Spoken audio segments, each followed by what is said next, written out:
Here is the assignment for this week, and it's something I have never assigned to you before. I want you to create some kind of analogy or simile, and this is what I consider one of the more really extremely advanced techniques where you've kind of got to use all of the techniques inside of this, because this is improv, Okay. crowd work. I want you to either recognize or create some kind of analogy or simile about some answer inside of what you're getting with that person, about them, about the circumstances, anything that's inside that answer. And I want you to go down and try to follow through with the analogy of the consequences of it, and the possible happenings of it, the where it could go, and by drawing the analogy between the people. Another one, somebody says, I've had this really, bad relationship, and then you would go something like, well, are you saying it's like a hockey match? Okay, that's great. I mean, because maybe you both need a timeout. That's really nice, and after you both fight, someone always scores. I mean, somebody got checked. Did you check him? Did he check you? And did you enjoy it when he threw you down on the bed? Do you follow? You find this analogy or simile, a metaphor is fine, whatever word. I always call these parallel forms of thinking. But then you've got these two contexts. You got to find those connectors between, in this case, a relationship and ice hockey, and then talk about, so that this is what happens is now you're treating a relationship as if it is ice hockey. With comedy, you treat the relationship as if it is a hockey match or a hockey team or anything to do with hockey. That's what you're looking for today, is some kind of a parallel form of thinking, and then follow through with as many analogies as you can find the jokes between those two contexts. Now, you can do it by going into a story about them, speculating about them. Are you saying that it's this way? Or, a lot of the whole thing is going to probably be fantasy tense. So it's like, I think it turns out that I think you're doing, I think, I believe, what if, you know, all those things take it into fantasy tense, because we're not trying to convince the audience this is true. The idea of fantasy tense is when you make it fantasy tense, we know that all of this comedy ideas is coming out of the mind of the comedian. Okay, that's the point of fantasy tense. So I can see your relationship being like this. Boom, I can see. Those are the things that go into fantasy tense. Now the audience doesn't have to deal with reality. They deal with the craziness of what's inside your mind, and finding the connections between those two different contexts. Any questions? So you're actually saying to bring this into our crowd work, right? Because I use this like technique in my joke writing Of like course. form, right? But you're saying you bring it to playing with the audience. Exactly it is that drawing an analogy is used a lot in writing jokes. I'm saying now you have to practice this spontaneously and in the present, and find the first of all find that parallel between two things. Like I said, either they might give it to you or you create it. One of the two. That's your job, is to listen to the answers. And it's one of the other things that I'll keep pointing out to you is listen to the answers. And that's why take your time when you repeat it, so you really have digested their answer. You just don't pass it up real quick. Oh, I got to get to the funny. No, let it come in. Let it soak in. Remember, you're in a classroom. Okay. There is no pressure that the audience has to laugh at you. That's the nice thing about being here, is everybody understands you're working on something that you're not particularly good at. And to give yourself the time, because if it's worth doing, it's worth doing badly. until you get good at it. That's what we're here for, is to work through these things, because the one I'm giving today is real challenging, and it doesn't mean it's going to be completely successful for everybody all the time. We'll find out where it goes. All right, up next is Sam Balam.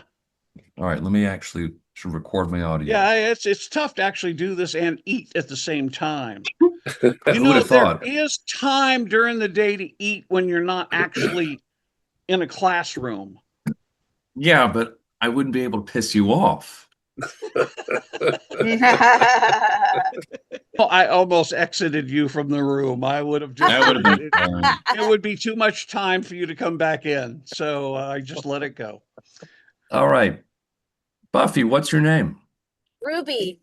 Ruby? Like, was your mom's name Emerald? No. Oh, your dad's name's Emerald.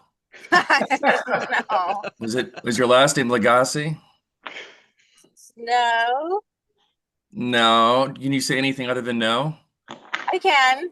Oh, wow, last she name is- speaks. My last name is Smith. Ruby Smith? Yes. So you are absolutely witness protection. No. This is a common theme, it feels like, with this class. What's going on? All right. See, normally people when they're running, I always ask them, what are they running from? Clearly you're driving. Where are you driving from? I'm driving to California. Oh, you're driving to somewhere. What are you driving to dump a body in the desert? No. We got no reason to say those things, Sam. Come on, find Fair out enough. something real organic with her. What do you do, Ruby? I run combo ceremonies. You run combo ceremonies, like combo the pretzels. Combo the plant medicine. Combo the plant medicine. Yes. That's not real. Yes, it's real. It's the poison from a frog that helps people grieve and go through trauma. The Release. poison from a frog. So you're eating poison, and No, you put it on your skin. you put poison on your skin. Yes. This is like, it's like going to a mechanic instead of a doctor. Wait, Okay. and follow, go. Yeah. You're there. Yeah, so I'm my energy is low. Let's just put some motor oil in you. Yeah, let's just my ankle's hurting. Yeah, we're just gonna rotate your legs around. Yeah, we're just gonna, I don't know, maybe you want to get lubed up. That might be the same, doctor and mechanic. Well, where does one find, was it frogs or toads? It's a frog. It's a frog. Honestly, there's no difference between a frog or a toad. What if there's an inadvertent toad that shows up and you're like, oh, someone brought the toad to the frog party, and then everyone knows they're not really part of the club. I'm not the person that gathers it. So it's like foraging. You're not the person who gathers it. So there's people who are designated to bring the frogs to this frog. Is it a ceremony? Yes. You have ceremonies. Boy. Oh, you've got a rabbit hole here. Become that forager out looking for frogs and mistaking toads and lizards. Go. Now it makes sense. This is perfect. So maybe it's like you all take turns. You're the one who now has to go and forage and find these frogs. You're driving out looking for these frogs.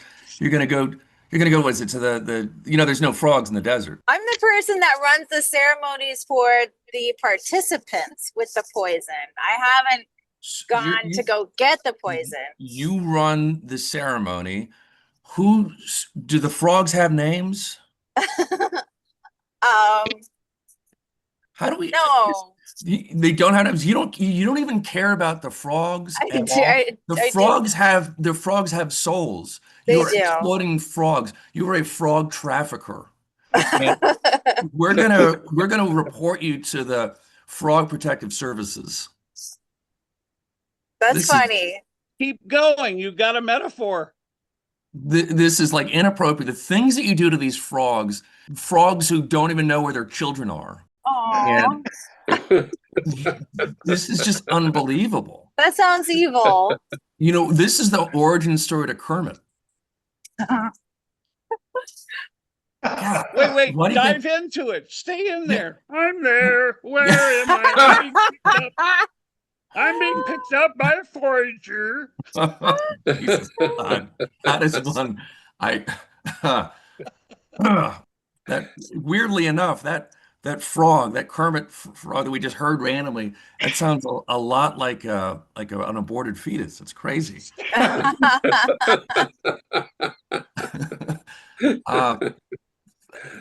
That's why Kermit has been trying to go through years of trauma, and he's in a really bad relationship with Miss Piggy because he had abandonment issues because he was forced to go through frog therapy for a bit. Turns out it wasn't therapy for the frogs, it was therapy for his handlers. You. I hope you unpack all of this trauma and the next frog party that you go through. Combo. People like you make me sick. No. But when's your next frog party? At the Give end of him November. a round of applause. That was fantastic. You hit so much of what I wanted you to hit there. Damn, that was really, really funny. The Kermit stuff. But yeah, I mean, it was down. First of all, the combo, and then it's poison, all that. You're going down that negative. It was really good. And then you found another again. It's the practice of this. You found that nice simile. It sounds like instead of going to a doctor, it's like going to a mechanic, and you found some jokes from that. That's what I'm after. I'm not expecting to be perfect. The idea is you're finding you got two contexts, you found the connectors between them. Boom, boom, boom, 3, 4 jokes right in a row. Really, really solid. The motor oil, the rotate the legs, the lube, and so on and so forth. Let's see. They lick the frogs. I don't know. These are all the other things. You went into trafficking. How many frogs have you licked? Let's see. Kermit. Oh God. You went into his whole need for therapy, that he's seeing a pig. He has abandonment issues. Oh my goodness. You found the rabbit holes, or in this case, a frog hole, I guess. Yeah. And you kept finding the jokes organically in that, because you got the two different contexts and finding the connectors between them. Okay, this is the same thing as what people teach is called the two list system of joke writing. This is the same thing. You just got two different contexts, and you're finding the connectors between them. Boom, boom. And when you find them, again, jokes are the connectors, and you found those. Okay. Could there be a lot more? Yeah, possibly. You can, but I think you just did a great job, because if you find a couple of this time, the more that you get comfortable with going, oh, I'm in this place, and I just keep finding those connectors. Each one of those, by definition, is a joke, and it got a really good laugh. And you're listening. I know you're listening because you're waiting. You're letting us laugh. You're thinking of the next one. Boom, you can rotate your legs. Listen, let us laugh. Find out, oh, you're going to do a lube. Just keep going for as long as it goes. And all the things about Kermit were very funny. I love Kermit and therapy and stuff. It's also good. I think part of it, and this is where it is like, yes, it's the practice of doing it in the training, but it's getting to that point where it's like, okay, once you can see something, and this practice of the simile is interesting, because once you can see a connection, you're almost physically or physiologically seeing that, just like when the rehearsal process goes along, and you're almost just describing what you see. But it's trying to take a moment to look around and see what those connections would be. And I think that's where this practice can be really helpful. Yeah, and you did a great job, because you're seeing and again hearing, because the seeing is in your imagination, right? And so you're going, oh, they're rotating tires. Oh, rotate their legs. It's kind of a silly joke, but when you make it up spontaneously, and the audience knows, oh, he made that connection right in front of us right now under pressure. boom, it hits because they're watching the act of creativity. Sherry. This idea of analogy and a simile that you're talking about, which I understand, but you referred to what Sam was doing with the car analogy. Would you say that the idea, when he brought in the Kermit idea and all those jokes that he made about Kermit the Frog, is that also another analogy that he did, or is that It's kind of an analogy, yeah. It's really called substitution, or you're imposing. You're taking somebody and putting them in another context. Taking a frog and going, oh, this person has to be in therapy, but it's really the same thing. Going to the technical thing. It's called context links. We've linked two different contexts. There's a lot of ways we can do it. One of the ways we can do it with analogies, okay, with similes. That's one way we can do it. But we can also by just stating, oh, well, what if Kermit needs therapy? We've now connected those two contexts and we look for the jokes between them. We've linked them by just saying them, okay? And then you follow that, and once you've got that, then you follow those connectors as far as you can.